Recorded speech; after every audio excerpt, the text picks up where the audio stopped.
Welcome to the Finding the Magic podcast, where books come alive. I'm Tricia Copeland, a fiction author and host of this show. If you love books, finding great reads, and hearing about the story behind the story directly from the authors, this is the place for you. Whether you like fantasy, science fiction, dystopian, or romance titles, I think you'll find something to love in my playlist. Listen in to discover something magical about a book or two today.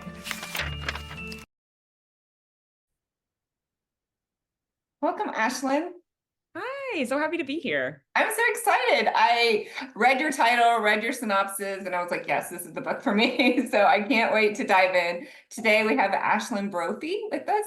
She writes YA, most like fantasy with a little extras in there. So I can't wait to hear all about your extra. Your new release is Spells to Forget Us, correct? Yes. And your first book is How to Succeed at Witchcraft. Where do you want to start? Do you want to start with your beginning story, or do you want to jump in with a new book? I'm ready to jump in with a new book. I'm excited. Okay, fun. So Spells to Forget Us, set the tone, because I won't give too much away. I'll just let you talk. Okay, so I'll just do a little pitch for what the book is.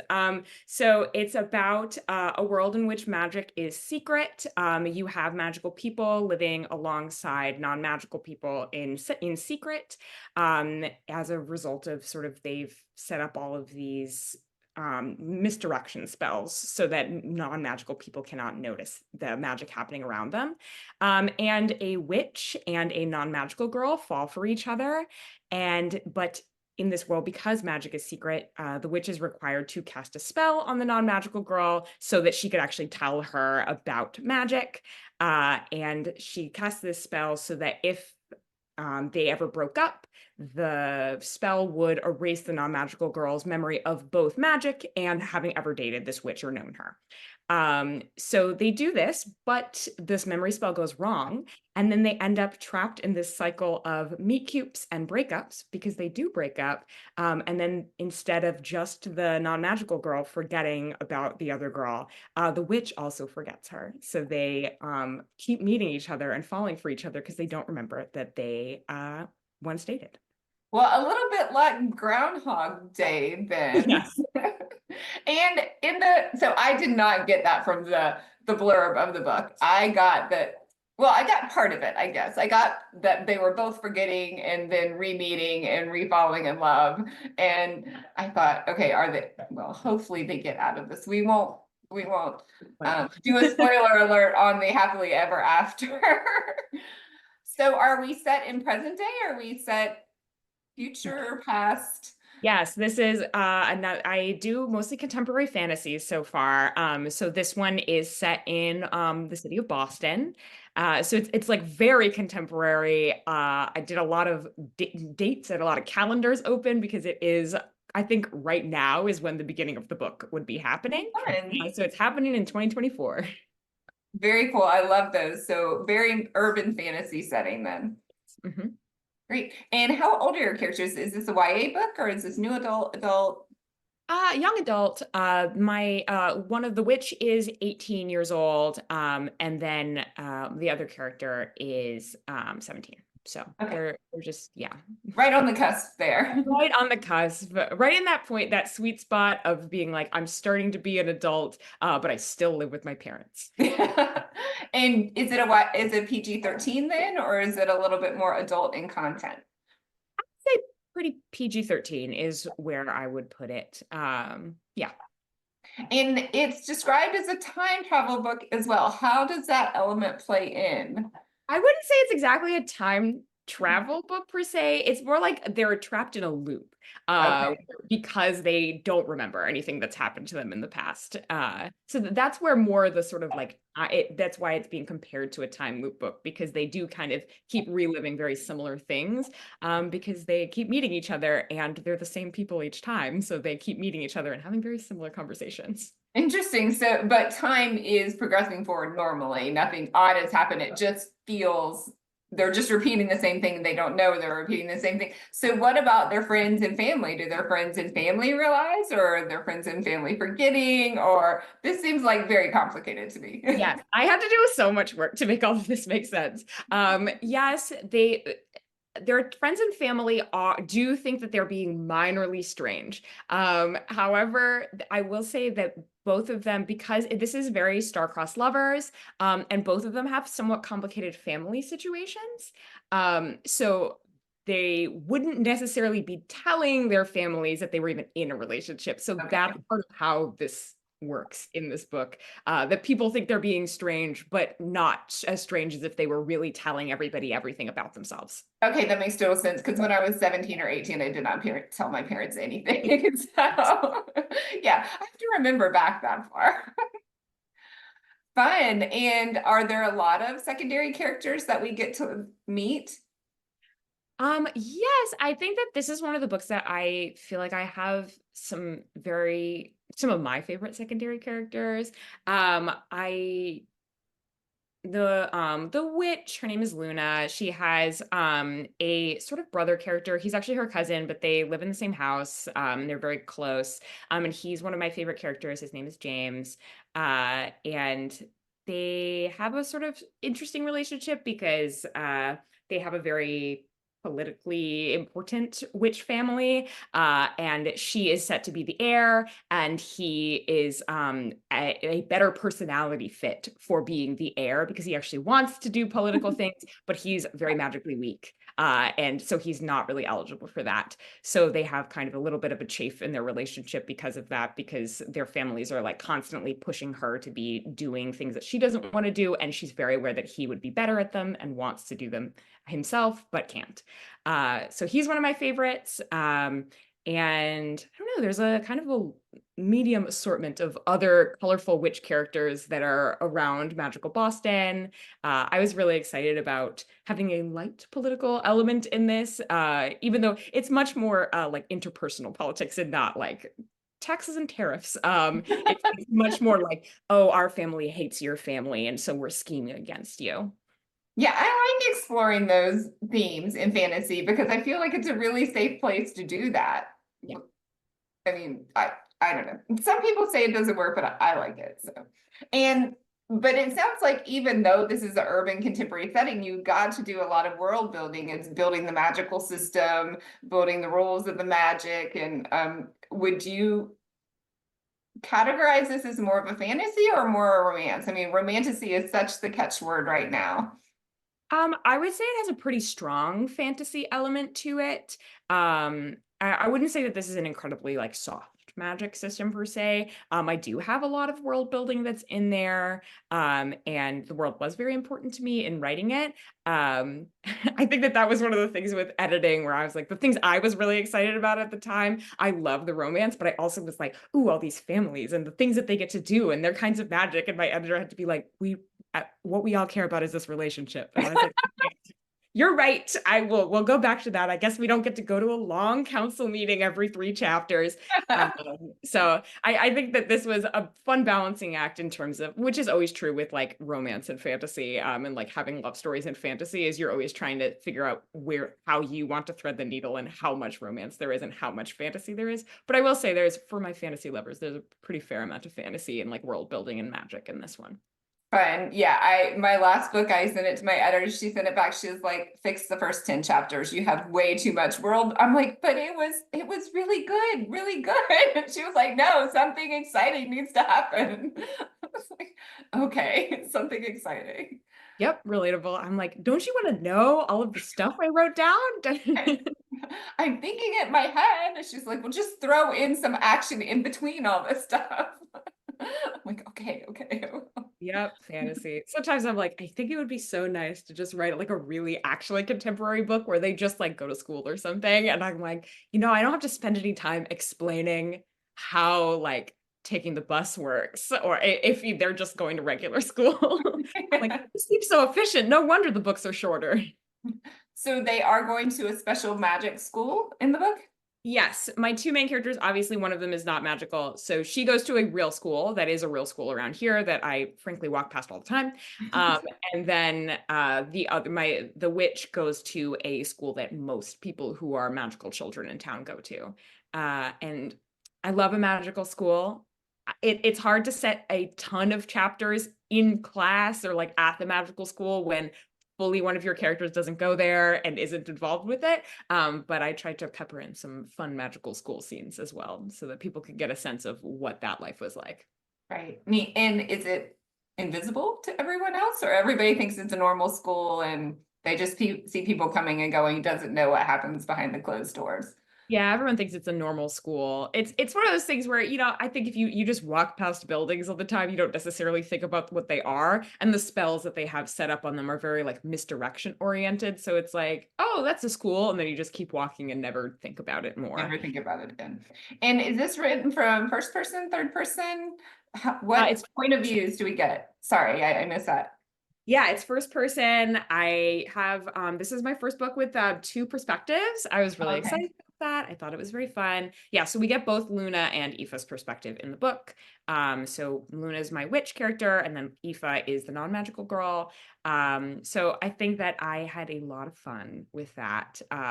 Because I think I'm a big romance reader, and it's one of my favorite things is getting like two perspectives on romance specifically, because it means that you just have so much of an eye on another person, another like from someone else's point of view. And I love when they're like right about the other person, and I love when they're wrong about the other person. And just especially two characters who are really obsessed with each other, spending all this time trying to like analyze what this other girl is thinking or like how she's acting. And then also it gives you a window into things that you're if from a first person perspective that a character might not notice about themselves, but the person that they're dating is noticing that they are very strange about this particular topic, or they always clam up when this comes up, and things like that. So I had a lot of fun with this. I thought it was going to be hard, and then it was hard for just figuring out what chapters should be told from what perspectives and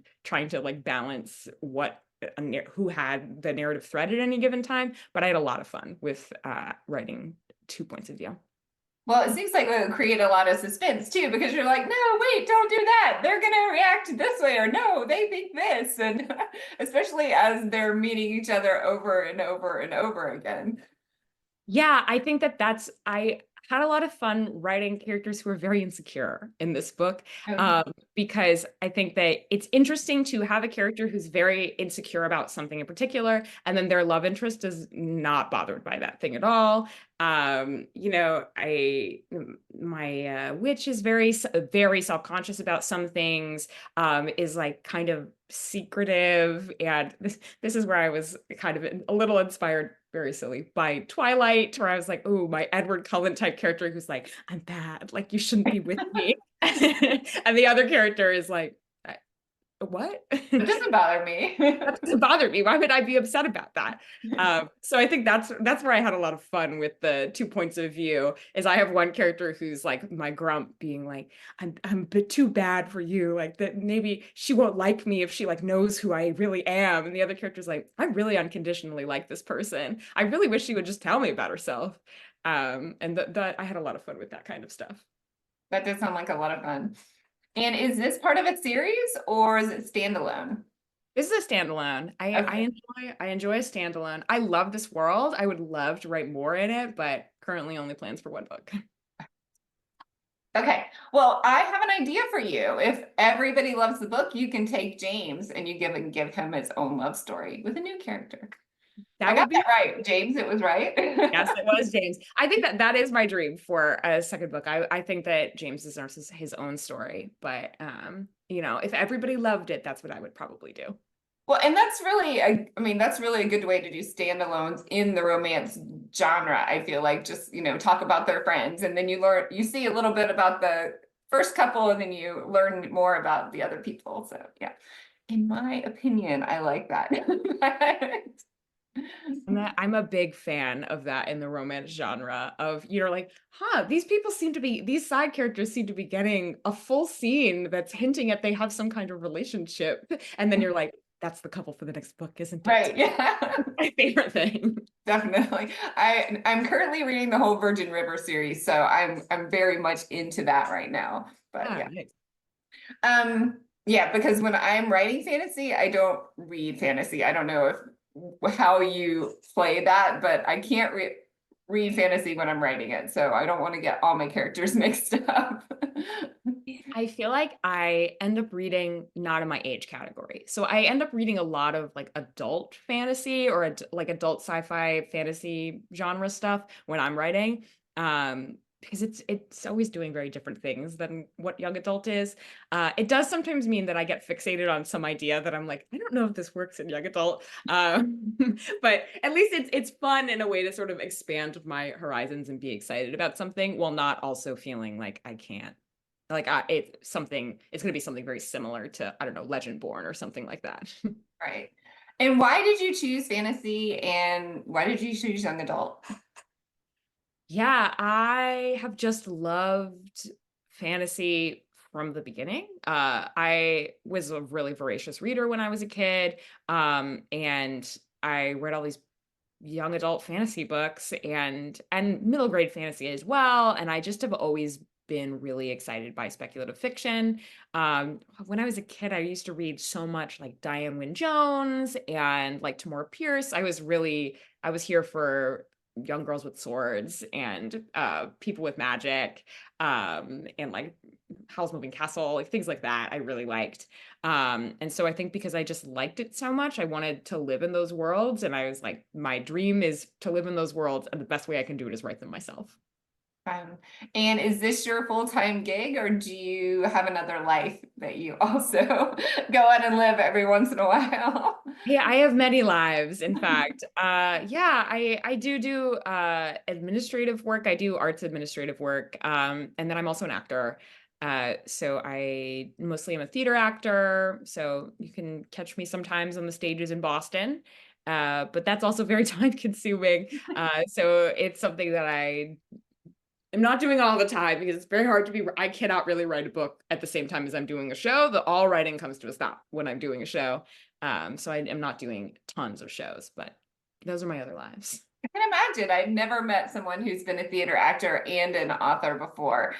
It seems like, I mean, a lot of the authors, I don't know. I'm assuming that most authors I talk to tend to be a little more on the introverted side. And are you introverted? Are you extroverted? Are you obviously you're comfortable on stage?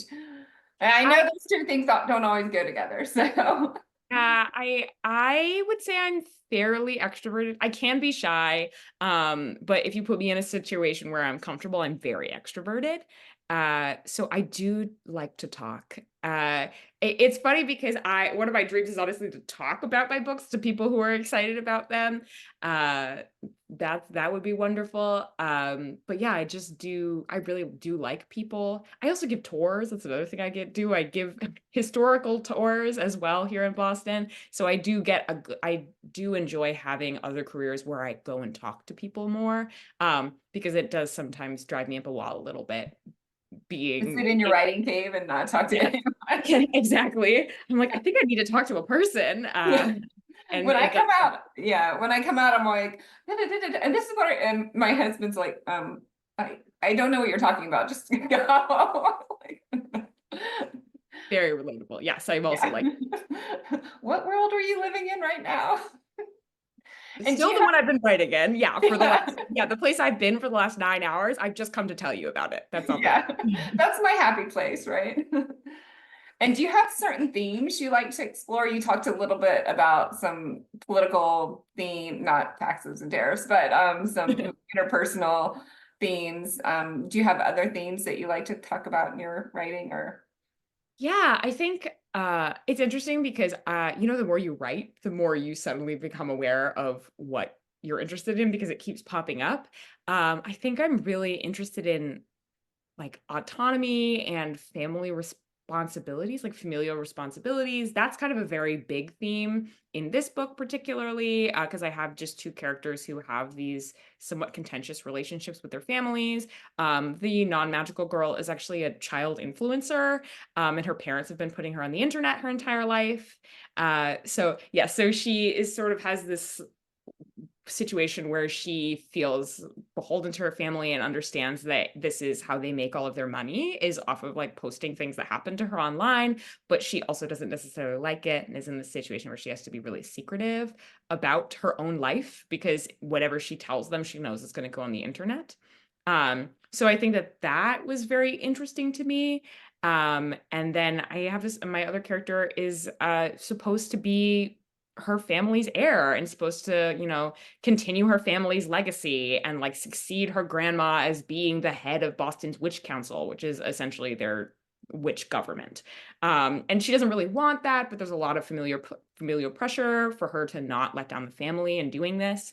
So I feel like that's really interesting to me, and the things that people will do for family, and the things you don't necessarily want to do for family. And that's partially, I think, really interesting to me in the young adult space, because that is the most time you're going to be spending with your family basically ever, unless you continue to live with them, which many people do. But many people also in the US move away and don't live with their family. And I definitely did that. So I think that's why it's one of my favorite things to talk about is like your relationship to your family and how that shapes you.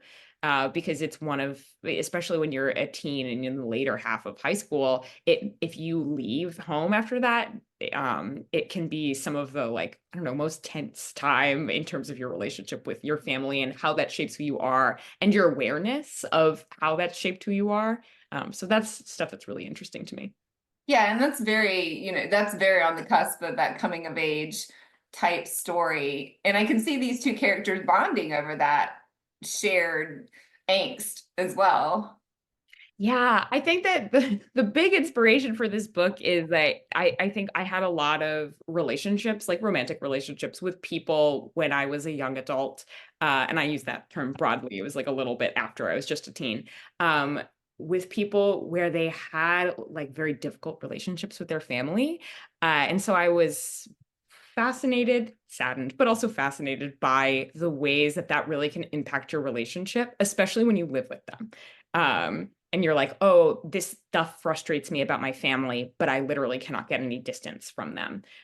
So I think those are the themes that I was really interested in. And obviously one of the people is like magic and has her own things going on. So it's like nice to have a more fun lens on it and what's Right. with her. And it's not just like, oh, doom and gloom. It's a little bit more like, ooh, is she going to succeed the magical legacy or not? But that's where I was coming from thematically with that. Fun. And do you have similar themes in your first book? There's definitely a lot of stuff about family in my first book as well, but her family is very different. And also, my main character in my first book, Shay, she has a pretty great relationship with her family, but she is very motivated by these dreams she has of like not letting down her family and becoming financially successful, getting a good job, like going to a good college, those kinds of things, because she's like, my family has done so much for me and I don't want to let them down on that level. So that's, I think, where that theme comes in the first book. So it's very totally different because she has a I was much better gonna say, yeah. relationship with her family than either of my characters in my second book do. Yeah, they have similar situations, but their personalities maybe are sending them different ways, right? Yes, exactly. Interesting. And where do you think that or what type of reader is going to be the perfect type of reader for this book? That's a really good question. I think people who want to have both like the fun, super like fluffy, enjoyable things, and then also people who want to think a little bit on the side of that and kind of be like, oh, that is something that happened to me during that time period or is happening to me right now. It's interesting to think about that, but also like this magic is fun. Yeah, it lightens, I think, doing that in a fantasy setting, it kind of lightens it, makes it fun, and you can examine things without, I think, like I said before, without it being feeling too close and like maybe like a little icky, but Yes. and weighed down. Yeah, I think that that's some of the part of a big thing that draws me to writing and speculative, because especially because I've been writing contemporary fantasy, it is set in worlds that like mirror our own or are very similar to our own. So the issues that the characters have are not, it's not high fantasy. They're not necessarily like, I need to go slay this dragon. But so some of their issues are a little bit closer to home, but they also have this like very fun element on the side as well. So I hope that people can have fun and also think a little bit. Well, it definitely comes through when you talk about the book. It sounds like a lot of fun. Amazing. Love to hear it. Yeah. So tell me, do you want to talk about your first book a little more and the characters there? Yeah, sure. So How to Succeed in Witchcraft is a book. It has magic, it has musical theater, it has magic. It's set in a also contemporary fantasy world. It's about this girl. She's an overachieving witch at a cutthroat high school, and she desperately needs this scholarship that she's been trying to get for several years, and it's getting close to the time to apply for it. But she has to make a very difficult choice between trying to get the scholarship that she desperately needs to go to Magical University, or revealing that there is a teacher who controls the scholarship and is behaves very questionably to witches at the school who want to get the scholarship. Okay, so yeah, so that's a lot to unpack there too. But yeah, I mean, it sounds like you could definitely show a character being able to own her power and, you know, navigate all the different people in that world.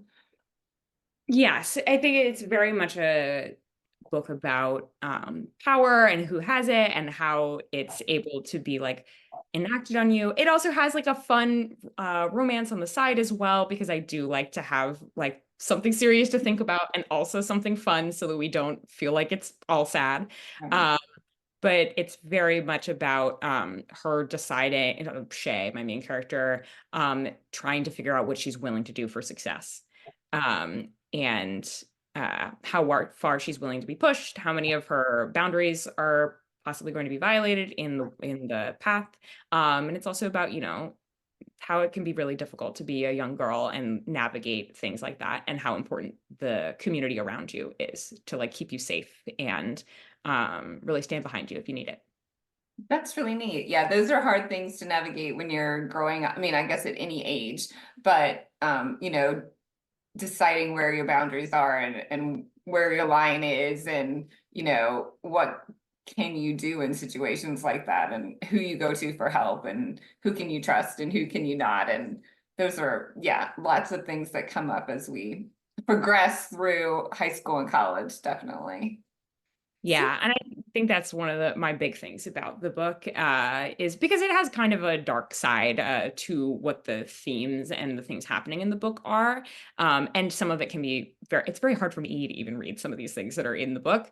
But I think that what's magical, not pun not intended in this moment, about the book for me is that it's about how community can rally around you, and how like the people that you have in your life are really like protecting and supporting you, or what make you not vulnerable to people trying to take advantage of you.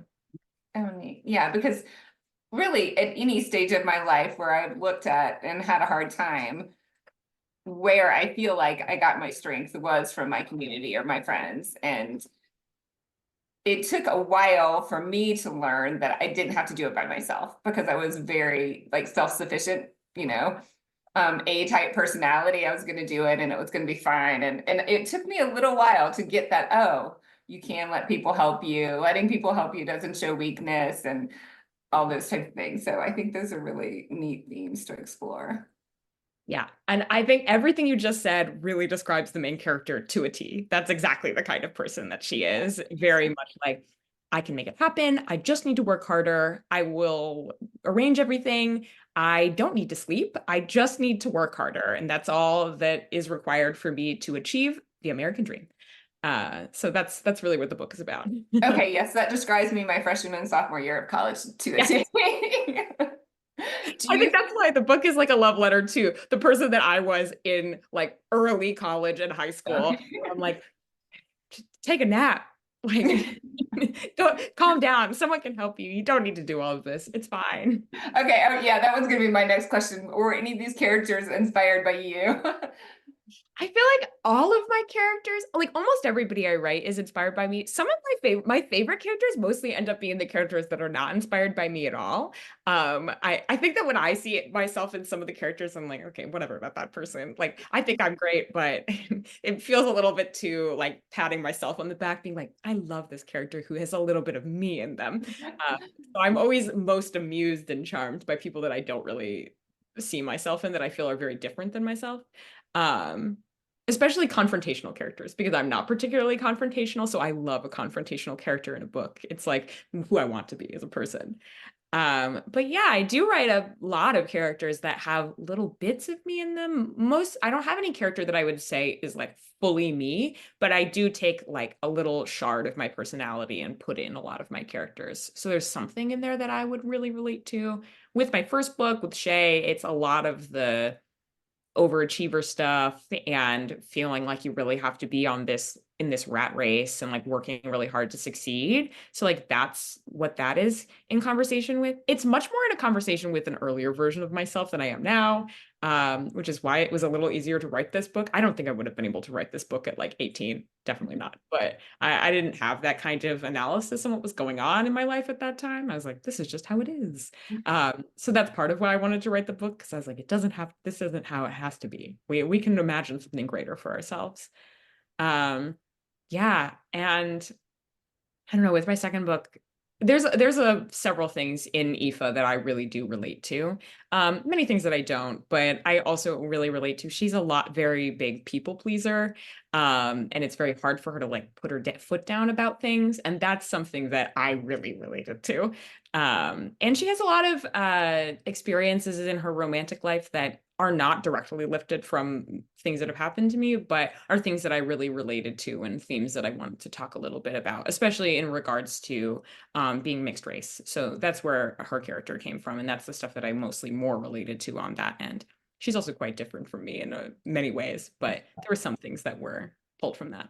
Well, it can definitely be a struggle to identify if you are mixed race, to identify with where exactly you fit in. And I think that time from maybe eighth grade into college and because from high school and college you have that break too, and you had your people in high school and now you may have different people, and where are your people?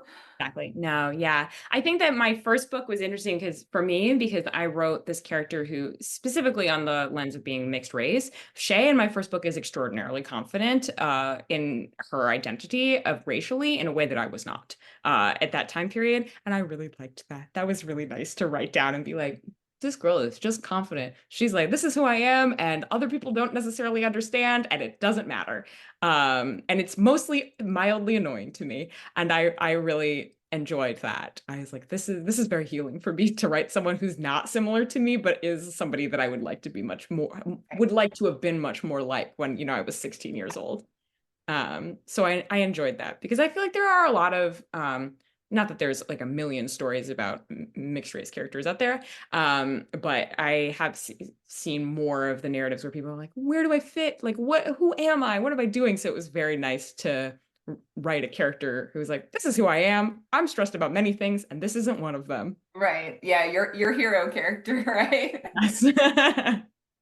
Yeah, I always look at people who just seem like completely comfortable wherever they are in much awe. Like, wow, you mean that's actually a personality type? Yeah. I am amazed. I'm amazed by it. I'm always like waiting. I'm like, is the curtain gonna fall down? Is this like the Wizard of Oz? Is that real? And then sometimes it is real. And I'm like, wow, incredible. You had different parents than me. I don't know. That is, and I'm like, yes, the beginning situation was different. That is Yeah. how we came to this conclusion. Well, nature, nurture, who knows? But yeah. So this is one of my favorite questions to ask authors, and you might have answered or touched on some of this, but I like to kind of wrap it up. If someone is reading your book, what is the biggest thing, or maybe a couple of the biggest things that you want them to experience or take away from reading that book? And you can talk about both of them in different ways if you would like. Okay, great. Great. I think for Spells to Forget Us, I think my big takeaway for it is that I think that romantic relationships and just your relationships in general are better if you feel happy in yourself. I think that that's my big takeaway is that the better that you feel about yourself and your life and everything that you have set up, the like more fulfillment you'll be able to get out of being romantically involved with other people. And it's not necessarily going to go well for you to try and fix your problems by being in a romance with somebody. But it can be, everything can be wonderful and, stars in the eyes and in the skies when you feel like happy in yourself and you can give that to another person. Oh, that warms me and gives me tingles all at the same time. I'm picturing a Thelma and Louise moment a little bit, but I'll have to read the book and see what happens. Okay, amazing. Yeah, and then I think that for How to Succeed in Witchcraft, I think the big takeaway for it is the thing I was talking about community and being that it's possible to make it your way through really difficult situations by leaning on the people around you, and that nobody really needs to try and go it alone. Fun. Okay, so when does your new book come out? September 17th. September 17th. Yay, congratulations. And tell us where we can find you and all your books. Yeah, you can find my books, wherever books are sold. Barnes & Noble, your local indie bookstore would be a great place to get it. Amazon, of course. And then if you are interested in finding me online, you can find me at my website, which is aislinnbrophy.com. And then I'm also on Instagram and TikTok, and my handle in both of those places is Aislinn Brophy author. Fun. So Aislinn Brophy, thank you so much for being here, and I can't wait to read your book. Thank you so much. It's been wonderful. Thanks. Bye. Bye. I hope you enjoyed this episode of the Finding the Magic podcast. I'm your host, author and podcaster Tricia Copeland, and I love getting behind the scenes. If you like the podcast, make sure to subscribe and stop in each week to discover new authors and books. Thanks for listening, and until next time, keep finding the magic.